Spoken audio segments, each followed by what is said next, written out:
اعوذ باللہ من الشیطان الرجیم بسم اللہ الرحمن الرحیم السلام علیکم ورحمۃ اللہ وبرکاتہ۔ ناظرین، آج کی ویڈیو میں ہم ذکر کرتے ہیں جناب حضرت ابراہیم علیہ السلام کا۔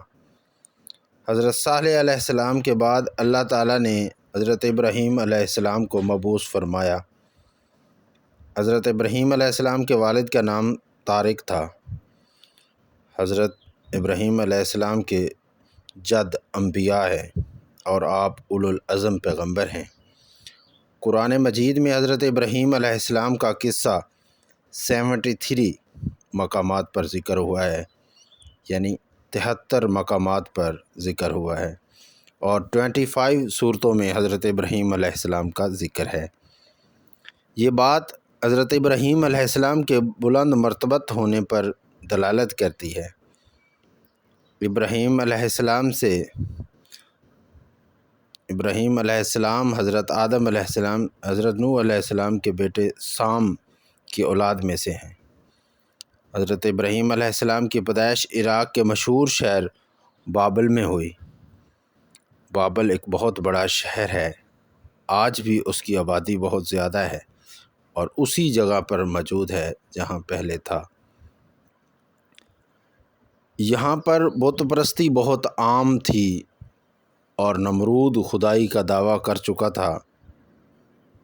اللہ تعالیٰ نے سورۃ عنکبوت آیت نمبر 25 میں فرمایا ہے، ارشاد باری تعالیٰ ہے، ابراہیم علیہ السلام نے فرمایا، جن بتوں کی پرستش اللہ کے سوا کی ہے انہیں تم نے آپس کی دنیاوی دوستی کی بنا پر معبود ٹھہرا لیا ہے۔ مطلب یہ کہ وہ لوگ بتوں کو اللہ کا شریک ٹھہرایا کرتے تھے۔ ابراہیم علیہ السلام نے اپنے باپ اور اپنی قوم سے کہا کہ جن بتوں کے تم مجاور بنے بیٹھے ہو کیا ہیں؟ انہوں نے جواب دیا، ہم نے اپنے باپ داداؤں کو انہی کی عبادت کرتے پایا ہے۔ مطلب یہ کہ یہ بت پرستی ان کو ورثے میں ملی تھی۔ وہ جن معبودوں کی عبادت کرتے تھے نہ وہ ان کی پکار سنتے تھے اور نہ ہی نفع اور نقصان پر قادر تھے، اس لیے ابراہیم علیہ السلام انہیں جھنجھوڑ رہے تھے، لیکن اندھی تقلید اور بشری عقل کے بیکار ہو جانے نے یہ سب سوچنے سے عاری کر دیا۔ حضرت ابراہیم علیہ السلام کی اللہ تعالیٰ نے خصوصی رہنمائی فرمائی تھی، جیسا کہ سورۃ انبیاء میں ہے، اور ہم نے ابراہیم علیہ السلام کو پہلے سے ہدایت عطا فرما دی تھی اور ہم اسے جانتے تھے۔ ابراہیم علیہ السلام نے کبھی ایک لمحے کے لیے بھی بتوں کی پوجا نہیں کی تھی۔ ابراہیم علیہ السلام اپنی قوم کو بتوں کی پوجا کرتے دیکھا تو انہیں ملامت کی، ایک اللہ کی دعوت دی، اور اس دعوت کی ابتدا انہوں نے اپنے باپ سے کی۔ سورۃ مریم میں اللہ تعالیٰ فرماتے ہیں، اے نبی، کتاب میں ابراہیم علیہ السلام کا ذکر کر، بے شک وہ سچا نبی تھا۔ ابراہیم علیہ السلام نے اپنے والد کو بہت سمجھانے کی کوشش کی۔ ابراہیم علیہ السلام نے اپنے باپ پر نرمی اور مہربانی کرتے ہوئے ان سے کہا، آپ پر سلامتی ہو، میں اپنے رب سے آپ کے لیے بخشش طلب کرتا رہوں گا۔ جب بعد میں ان پہ واضح ہو گیا کہ وہ تو اللہ کا دشمن ہے تو ابراہیم علیہ السلام اس سے بے تعلق ہو گئے، جیسے سورۃ توبہ آیت نمبر 114 میں اللہ تعالیٰ فرماتے ہیں، اور ابراہیم کا اپنے والد کے لیے بخشش طلب کرنا ایک وعدے کی وجہ سے تھا جو وہ اس سے کر چکے تھے، لیکن جب انہیں معلوم ہو گیا تو اس سے بیزار ہو گئے۔ بڑے نرم اور تحمل والے تھے۔ کسی ایماندار کے لیے جائز نہیں کہ وہ کافر کے لیے دعائے مغفرت کرے، بلکہ مومن پر حرام ہے کہ کسی عیسائی اور مشرک اور کافر کی بخشش کے لیے دعا کرے۔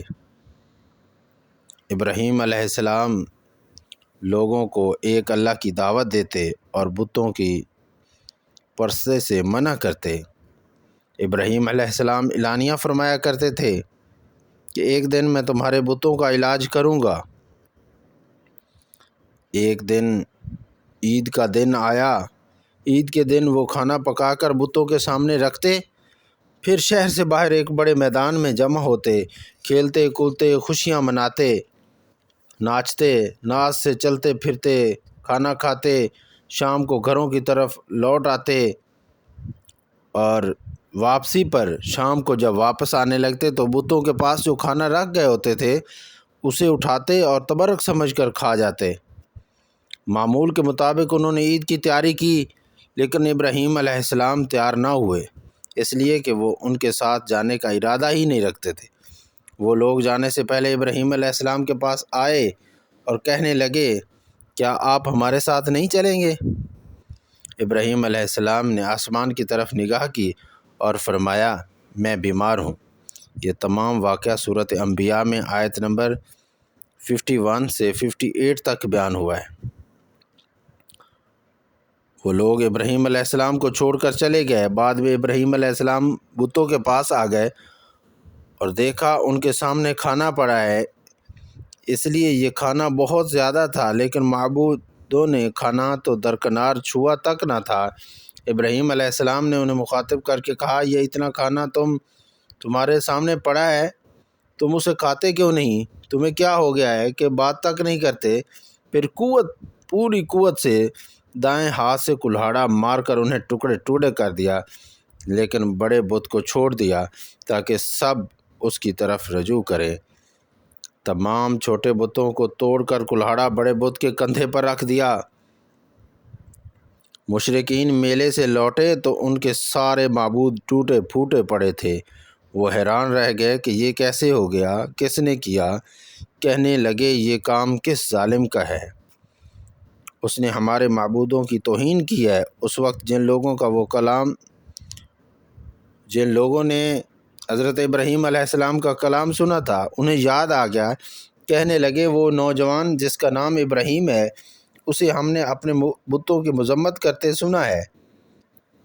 اللہ کی قدرت ابراہیم علیہ السلام کا جو مقصد تھا وہ خود بخود پورا ہو رہا تھا۔ لوگ آپس میں مشورہ کر رہے تھے، سب کو جمع کرو اور اسے بلاؤ، پھر اسے سزا دو۔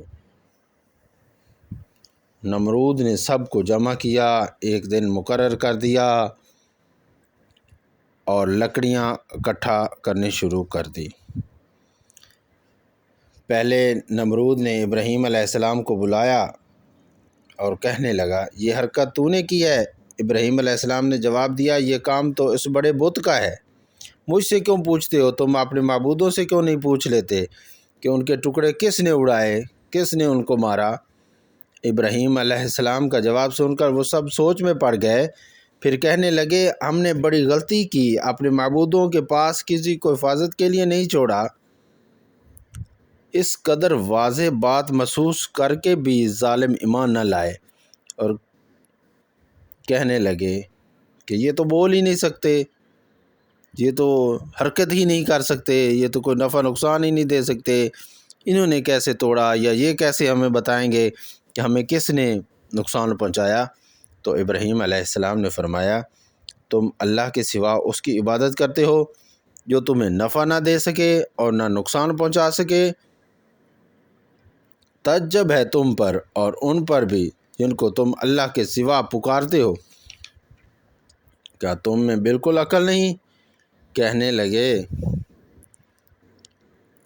کہ یہ لڑکا اس طرح باز نہیں آئے گا، یہ سب کچھ کرنے والا یہی ہے، نوجوان ہے، اس کے لیے لکڑیاں اکٹھی کی جائیں۔ ایک میدان کا انتخاب کیا گیا جہاں چاروں طرف پہاڑ ہی پہاڑ تھے، درمیان میں لکڑیوں کا ڈھیر لگایا گیا۔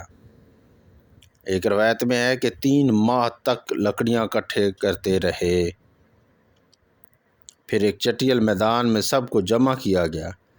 عورتوں اور بچوں نے بھی لکڑیاں اکٹھا کرنے میں بہت زیادہ حصہ ملایا۔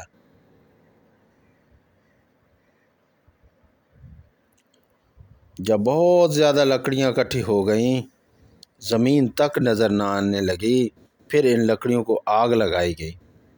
جب آگ کے شعلے آسمان کو چھونے لگے تو ایک منیخ کے ذریعے، ایک جھولے کے ذریعے ایک جھولا تیار کیا گیا۔ اس جھولے میں ابراہیم علیہ السلام کو بٹھایا گیا۔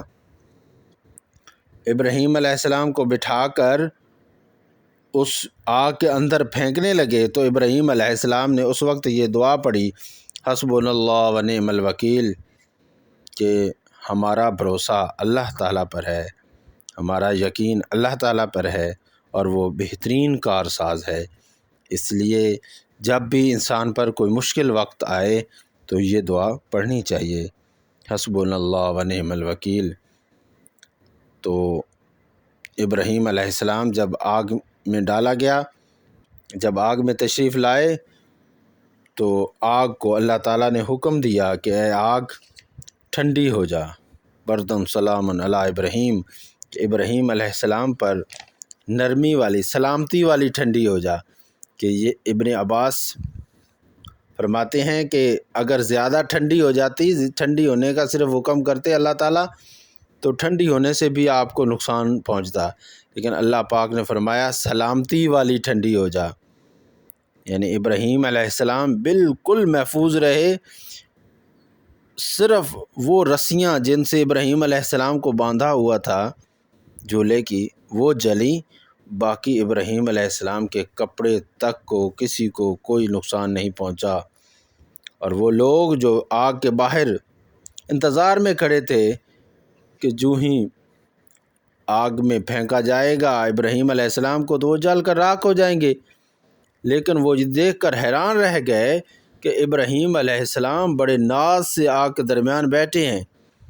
لوگ اس معجزے کو دیکھ کر حیران تھے کہ اتنا معجزہ، اتنا بڑا معجزہ کہ اتنی بڑی آگ میں ابراہیم علیہ السلام محفوظ رہے، لیکن اتنا بڑا معجزہ دیکھنے کے باوجود لوط علیہ السلام کے سوا پورے بابل شہر سے کوئی ایمان نہ لایا۔